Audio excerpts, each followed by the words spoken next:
कोल्हापुरातील नाना पाटील नगर परिसरात 16 जुलैला भर दुपारी झालेल्या गोळीबारात रेकॉर्डवरील गुन्हेगार सूरज साखरे जखमी झाला।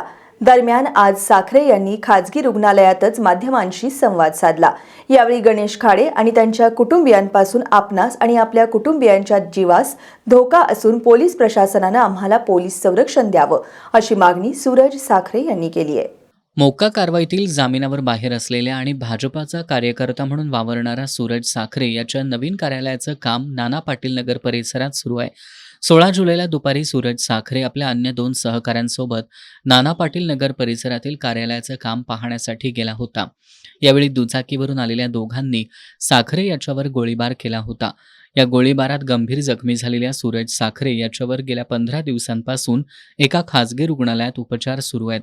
दरम्यान या गोळीबार प्रकरणी पोलिसांनी आत्तापर्यंत 5 जणांना अटक केली आहे। या गोळीबार प्रकरणात मुख्य सूत्रधार म्हणून ठेकेदार गणेश खाडे याचं देखील नाव निष्पन्न झालंय। मात्र गणेश खाडे हा अद्याप पोलिसांना मिळून आलेला नाही। दरम्यान आज जखमी सूरज साखरे यानं रुग्णालयातच माध्यमांशी संवाद साधला।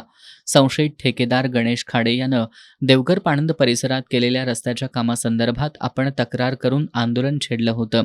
शिवाय महापालिका निवडणुकीत देखील खाडे यांच्या विरोधात प्रचार केला होता। महानगरपालिका निवडणुकीत खाडे यांचा पराभव झाल्यानं गणेश खाडे यांनी सुपारी देऊन आपल्यावर गोळीबार केला असा आरोप करत संशयित ठेकेदार गणेश खाडे, त्याचे वडील रमेश खाडे आणि त्याचा भाऊ यांच्यापासून आपणास आणि आपल्या कुटुंबियास जीवितास धोका असल्याचं साखरे यानं म्हटलंय।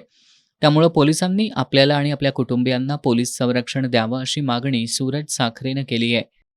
16 जुलै रोजी भर दिवसा माझ्यावर नवीन वाशी नाका येथे गोळीबार करण्यात आला। सदर गोळीबारामध्ये गणेश खाडे हा मुख्य सूत्रधार असं निष्पन्न झालेलं आहे। तर मला आता तुमच्या माध्यमातून एक विनंती करायची आहे की ह्या हल्ल्यामागे गणेश खाडे, त्याचे वडील रमेश नागेश खाडे, त्याचा छोटा भाऊ आनंद रमेश खाडे हे सुद्धा सामील आहेत आणि या सर्वांच्यापासून माझ्या जीवितास धोका आहे। मला पोलीस प्रशासनानं पोलीस संरक्षण द्यावं ही मी त्यांना विनंती करतो। कारण अजूनही गणेश खाडे मोकाट आहे, त्याच्याकडं रिव्हॉल्वरचं स्वतःचं लायसन आहे, 9mm त्याची पिस्टल आहे आणि अजूनही तो मिळून आलेला नाही। मला माझ्या कुटुंबियांना त्यांच्यापासून जीवितास धोका आहे हे मी सांगू इच्छितो। ठेकेदार गणेश खाडे आणि त्याच्या वडिलांनी वेगवेगळ्या कंपन्या स्थापन करून कोल्हापूर महानगरपालिकेकडून रस्ता तसंच गटर्सची कामं निकृष्ट दर्जाची करून पैसा मिळवलाय। त्यामुळे अनेकदा त्यांना महानगरपालिकेनं ब्लॅकलिस्ट केले। केवळ निकृष्ट दर्जाची कामं करून पैसा मिळवणं आणि त्या माध्यमातून पुन्हा वर्चस्व प्रस्थापित करणं हा त्यांच्या कुटुंबियांचा उद्योग आहे असा आरोप देखील साखरे यानं केलाय।